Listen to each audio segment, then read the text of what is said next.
All right, y'all. So we have a special treat today. And the funny story behind how we all met, we were at an event and I saw her walk past and I said, hey, that's the coat lady. Yes. So I'm going to let you just go ahead and introduce yourself. Yes. Hello, I am Sequoyah Sherrill. How I introduce myself usually professionally is I'm a licensed clinical marriage and family therapist. I'm known as a coat lady because I did a coat drive here in Tulsa. And yeah, I'm just all things community. I'm new here. I'm excited. Yeah. Okay, so you said you're new here.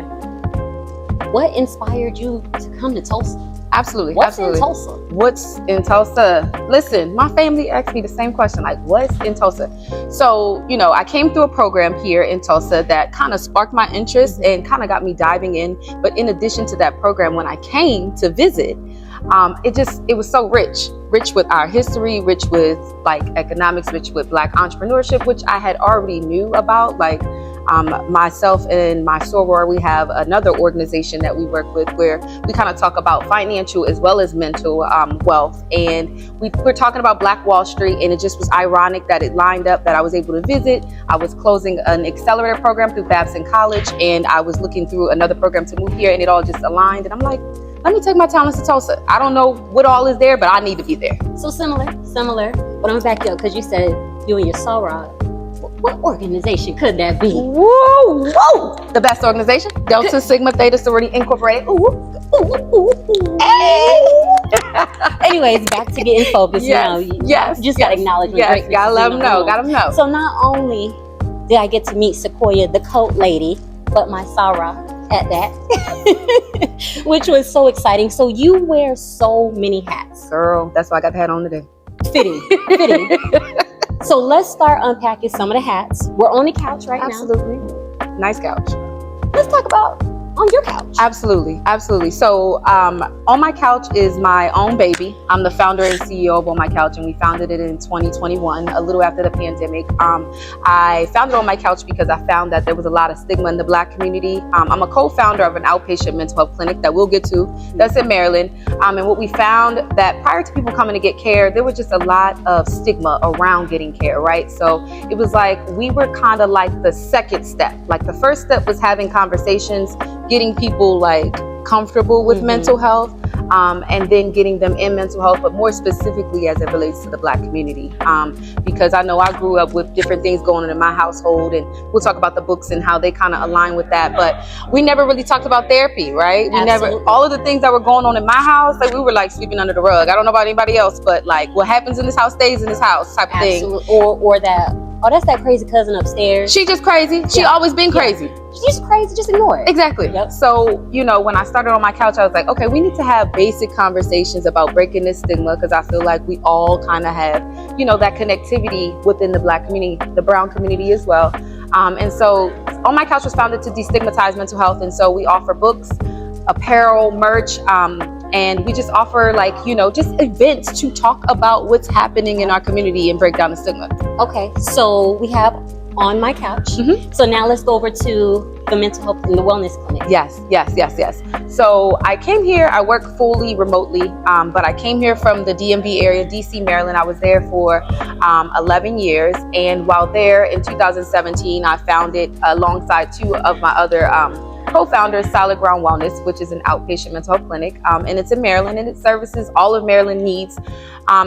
All of Maryland communities rather, but specifically as it relates to cultural competency. So we're 3 Black women. We head the organization. People are always really excited to see us. We also have a Black female psychiatrist. And so we're just really honing in around our needs. And we've been in business since 2017, and I'm really excited about what we're doing there. That is so beautiful. So here in Tulsa, in the times that we're in now, if there is someone who I'm struggling, maybe I don't even know I'm struggling. Maybe I'm just functionally going through the day, checking off the boxes. What are some resources that you would recommend either in Tulsa, outside of Tulsa, remotely, what are some resources you would recommend for that person who just doesn't know what to do next? Absolutely, absolutely. So, I mean, here in Tulsa, there's a myriad of organizations that are available for mental health. I personally don't provide direct service, so I wouldn't refer them to myself. But I have a good girlfriend and colleague, Shamika Brown, who she has an organization that is faith-based that I always refer to. And then we also have Grand Mental Health. I have a good colleague over at Grand Mental Health that really hones in on the resources of the community. And then you have the Tulsa Dream Center, which I feel like a lot of people don't tap into, don't really know about, but they have 2 locations and they have a myriad of resources available. And then, you know, if all else fails, come to me, SequoyahSherrill.com, onmycouch.com. I will lead you to where you need to go.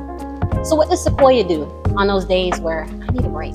Ooh. Like, give me top 5 things that like Sequoyah does when Sequoyah needs a break. Ooh, I love that because listen, I need breaks all the time. Yeah, because you're so strong for everybody. Girl, it gets heavy. You need that. Ooh, it gets heavy. Okay, so the top 5 things I probably do. The number 1 thing I'm probably gonna do is call my best friend Shay. She's a licensed therapist as well, and I'm like, girl, take the friend hat off. I need you as a therapist, or put the friend hat on. I don't need you as a therapist. So first thing I'm probably gonna do is call my best friend. I'm going to meditate. Meditation always helps me. I'm gonna pray. Actually, I might pray before I call Shay. Actually, probably gonna be first. Prayer, call Shay, meditation. I also like taking like long hot baths. Nature really recharges me. So like out here, what I enjoy about it being flat is like you can see the sky, the sun, the land.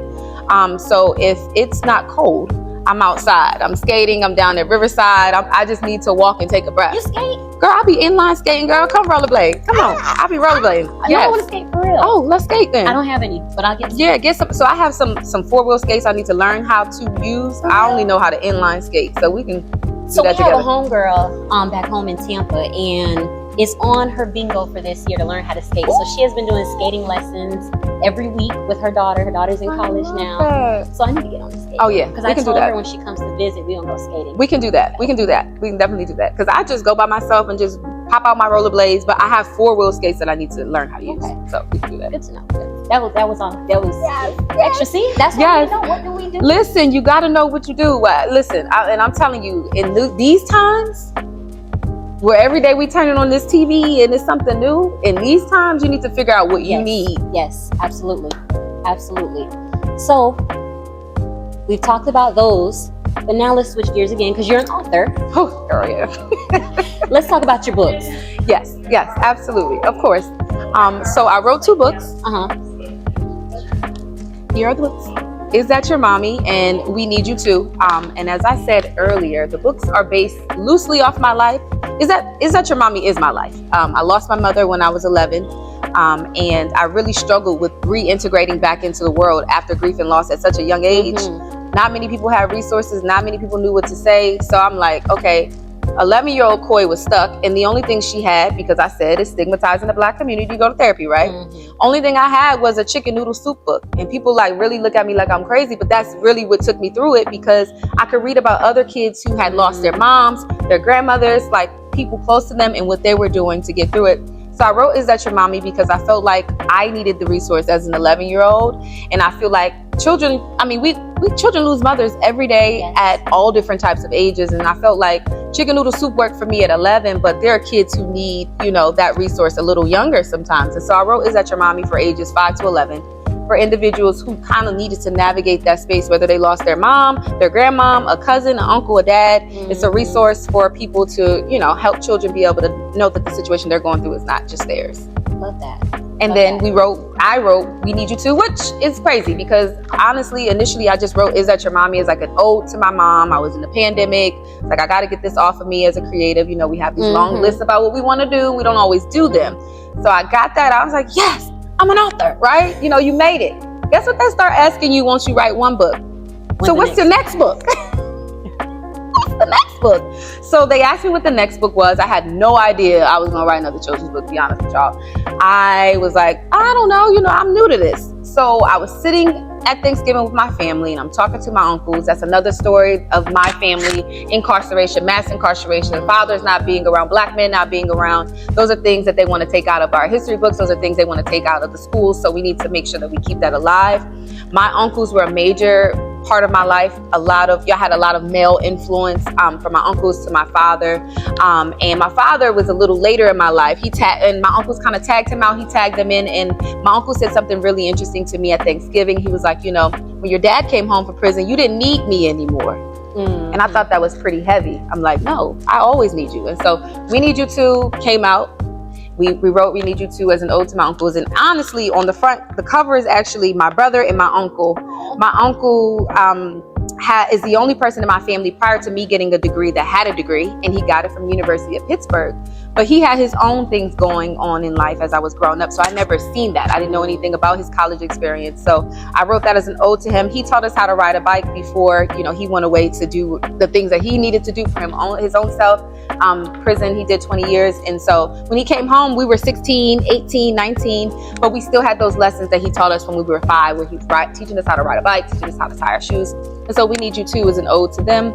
And it's a small portion of my life. I love it. Thank you. I love it. And me as an educator, I taught pre-K through 3rd grade, but I serviced pre-K through 5th grade. Ooh. These books right here, I need it before I jump ship. Listen, representation. Yes, it matters. It matters. It matters. I think I went to an elementary school out here. I donated some books. I forget the name of it. Please forgive me. I donated some books a couple of months ago. It was actually the day before my birthday. And they were telling me that they had like this fatherhood group where they had like 20 kids that their fathers were incarcerated, and they didn't know how to have those conversations because they're in elementary school. It's so needed. Exactly. So I'm really excited that it connects with people, because it was like just my own creative thing. I need to put this out for myself. And then I realized, like, no, it works for everybody. So where can we find your books? So my books, We Need You To, is available in hardback on my website, onmycouch.com, as well as Is That Your Mommy as a hardcover on the website, onmycouch.com, as well as an electronic version. But We Need You To is also offered as a soft cover, like anywhere. So Amazon, Kindle, you name it. You can get it anywhere. Barnes and Nobles, you just Google it, it pops up. I love it. Yeah. I love it. So we're going to add on another layer, because I introduced you as the coat lady. Yes. And you mentioned your birthday. Busy. You must have more than 24 hours. How many hours you got? Girl, none. Literally. So I mentioned you as a coat lady. You mentioned you had a birthday. Mm-hmm. You do something else special around. Tell us about Coachella. Woo, woo, woo. Okay, so Coachella just came about this year. This was the first Coachella, but it was the 4th coat drive I had done. That makes sense. So 4 years ago on my birthday, you know, in DC, I was in DC for some time. So in DC, people love to party. They want to go to brunch. They want to have a party. They're looking for ways to celebrate. So every time my birthday came along, everyone, wait, what are you doing for your birthday? What are you doing for your birthday? Instead of us going to brunch and spending literally $1,000, because it's $100 a person, I'm like, no, y'all come celebrate, and y'all come and bring coats, and I'll, you know, that's what we're going to do. So the first one started off just bringing coats, and I was giving out tickets to people who were bringing coats for like a percentage off of a drink or whatever at a restaurant.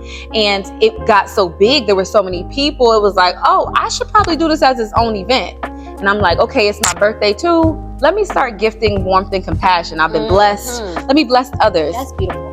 So that's what we did. So we've done it. This is the 4th year, and it was here in Tulsa. The first 2 years was in DC. The 3rd year was in Baltimore. And so this 4th year is in Tulsa. And I'm really excited about how it turned out, because I mean, I did this and I hadn't even been here a year. I had been here like, at that point. There's so much opportunity in Tulsa. So much opportunity. There is so much opportunity. So when people are like, Tulsa, what's in Tulsa? So much. And they embraced me. Like my coat boxes were all over the city. So people knew about what I was doing before they even knew me. And I felt that was beautiful, because coming here, that's what I wanted to do. I wanted to give. I didn't want to take. I feel like there's enough people taking. And who wants to be a black gentrifier? Like, not me. That's it. That's the one. So I'm here to give. That's the one. And that's what I'm doing. That's the one. I love that. All right, y'all. So we've been highlighting all month long Black excellence in Tulsa, letting you all know what's in Tulsa. It was such a pleasure to meet and build a relationship with Miss Sequoyah. So let us know if we want to follow you and all of the many things that you're doing. Where can we keep up with Miss Sequoyah? Absolutely, absolutely. Well, social media, of course. I'm on TikTok, Instagram, Facebook, all of the things. And on Instagram, it's my name, Sequoyah.Sherrill. And also On My Couch on Instagram as well as TikTok. And it's just well, my name is pretty long, so it's, Sequyoah.Sherrill is the name, the tag for Instagram, and from there you can find everything. You can find the On My Couch. And we'll have you tagged on. There we go. Boop, boop, boop, boop. Make it so easy. yeah, find me on Instagram, Facebook, you name it. Okay, anything coming up that we should be looking out for? Yes. So the good thing about February that I love, it's our month, right? So Can't be taken. it should be a year, but it's our month. So we have Black Children's Book Week coming up at the end of the month. Yeah, and it's February, the last week of February. Don't quote me the dates, but it's the last week of February. And I'll be doing some free readings as well as some author events. My book is also at Fulton Street Books. So yeah, stay tuned. Please let me know. I'm about all things kids. For sure, for So sure. if I I'll can help in definitely let you any know. way, if we can help in any way, if people might have a coat coming out of winter season, y'all hit her up. Yes, because I'm Please. I'm always collecting. Tulsa Dream Center is my point. That's where my coats have been going, and I'm always donating. So, Yes, thank you for having me. girls, all right. Yes, that was so good. Go, y'all.